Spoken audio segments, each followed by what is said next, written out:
CA7 news channel के नए bulletin में आप सभी दर्शकों का स्वागत है। मैं हूं मोहित कल्याणी और आइए नजर डालते हैं अब तक की बड़ी खास खबर। वादी कर्मशील यंग परमार्थी पार्टी RKP का बढ़ रहा है परिवार। अनीता गर्ग सदर ब्लॉक मुजफ्फरनगर की अध्यक्ष बनाई गई।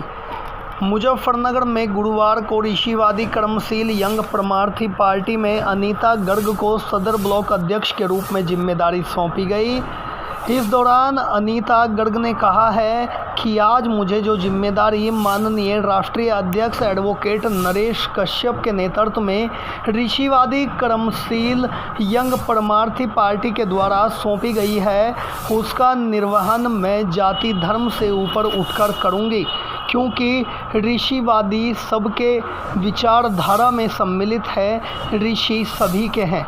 वहीं इस दौरान ऋषिवादी कर्मशील यंग परमार्थी पार्टी के माननीय राष्ट्रीय अध्यक्ष एडवोकेट नरेश कश्यप ने कहा है कि अब ऋषिवादी कर्मशील यंग परमार्थी पार्टी शोषित दबे कुचलों को उनका हक अधिकार दिलाने के लिए मैदान में आ गई है और अब किसी के भी साथ छल नहीं होगा, बल्कि सभी को साथ जोड़कर और मिलकर सभी समस्याओं का अब हल होगा। वहीं इस अवसर पर राष्ट्रीय सचिव सुभाष कश्यप, प्रदेश अध्यक्ष पुलकित कश्यप, प्रदेश उपाध्यक्ष प्रमोद कश्यप, प्रदेश सचिव ऋषिपाल कश्यप, सहारनपुर मंडल अध्यक्ष राजेंद्र कश्यप, महिला मोर्चा प्रदेश अध्यक्ष गीता कश्यप, सहारनपुर मंडल अध्यक्ष ममता गौड़, जिला उपाध्यक्ष शिवानी सिंगल, सदर ब्लॉक अध्यक्ष अनीता गर्ग आदि शामिल रहे। ब्यूरो रिपोर्ट CA7 न्यूज, जनपद मुजफ्फरनगर। माननीय अध्यक्ष जी, आज पार्टी की ओर से सदर ब्लॉक अध्यक्ष की नियुक्ति की गई है, किनको जिम्मेदारी दी गई है? ऐसे ऋषिवादी कश्यप पार्टी में जाति और धर्म से ऊपर उठकर हम लोगों ने जो मुहिम चलाई है, उसमें आज सदर ब्लॉक के लिए अनीता जी को सदर ब्लॉक का अध्यक्ष बनाया गया है। उससे पहले ममता गौड़ जी और शिवानी जी को अलग अलग पदों पर नियुक्त किया गया है। जी जी। इन सभी ने संकल्प लिया है कि हम जाति और धर्म से ऊपर उठकर और ऋषिवाद को स्थापना करने के लिए घर घर जाएंगे और महिलाओं को क्या ऋषिवाद है, क्योंकि ऋषिवाद के समय में ही सतयुग की स्थापना हुई थी। उसके बाद हमने त्रेता, द्वापर और अब कलयुग जैसे घोर पाप के जो अब चल रहा है, इस काल को देख रहे हैं।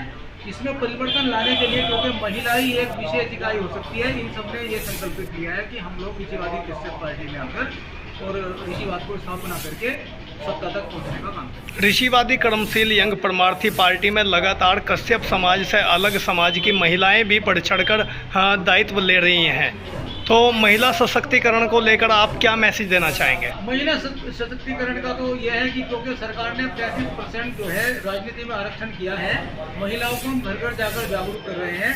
अगर महिला जाग जाएंगी तो निश्चित रूप से विधानसभा और लोकसभाओं में जाकर वो जो है सदनों में बैठेंगे और ऋषिवाद को स्थापना करने में वो सहायक होंगी। जी, यही संदेश हम देना चाहते हैं। अच्छा, माननीय कश्यप जी, कल आपकी पार्टी की ओर से मेरठ में भी एक ज्ञापन दिया जाना है, किस तरीके का कार्यक्रम रहने वाला है कल? ज्ञापन तो केवल यही है कि एक तो जो माननीय सुप्रीम कोर्ट द्वारा जो है वर्गीकरण का, आरक्षण के ऊपर वर्गीकरण किया गया है, उसको प्रदेश सरकार जल्द से जल्द लागू करे। और इसके अतिरिक्त जो बेलदार, खैरवार, गौंड, मझवार, महार हमारी मूल जातियां हैं, इनको मूल जाति के रूप में दर्ज करके हमारी कश्यप, सिंह, केवट, कहार, इन सबको अनुसूचित जाति के प्रमाण पत्र जल्द से जल्द जारी किया जाए। तो कल कितनी संख्या में मुजफ्फरनगर और अन्य जनपदों के लोग मेरठ में पहुंचने की संभावना है? एक महा आंदोलन होने की तैयारी है और विशाल भीड़ की आशा हम लोगों को है। तो कल के कार्यक्रम को सफल बनाए जाने को लेकर आप क्या मैसेज देना चाहेंगे? मैसेज केवल यही है कि क्योंकि ऋषिवादी ये चाहते हैं कि ना तो किसी का हक खाएं और ना किसी के हक को जो है खाने दें। क्योंकि जिस समय देश की आज़ादी के बाद जब संविधान से देश जो है चलना आरंभ हुआ था, तो उस समय देश को आज़ाद कराने वाली जो जातियां थी, जिसमें मूल जाति महार, खैरवार, बेलदार आदि जातियां थी, उनको बाबा साहेब भीमराव अम्बेडकर जी ने जिस समय संविधान की रचना की थी, तो उनके आरक्षण का हिस्सा लिख दिया था। लेकिन जिन सरकारों ने राज किया है, उन्होंने केवल वोट तो पा लिया, लेकिन उनका हिस्सा नहीं दिया। और यही बात आने वाली सरकारें करती रही।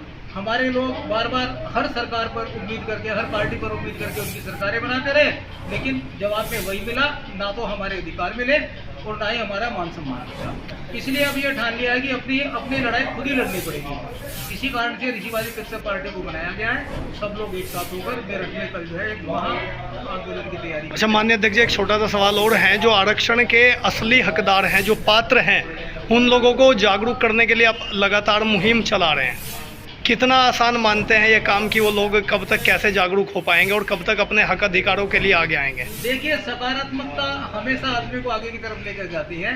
एक माँ जब गूंगे बच्चे को भी बोलना सिखा सकती है, तो हम तो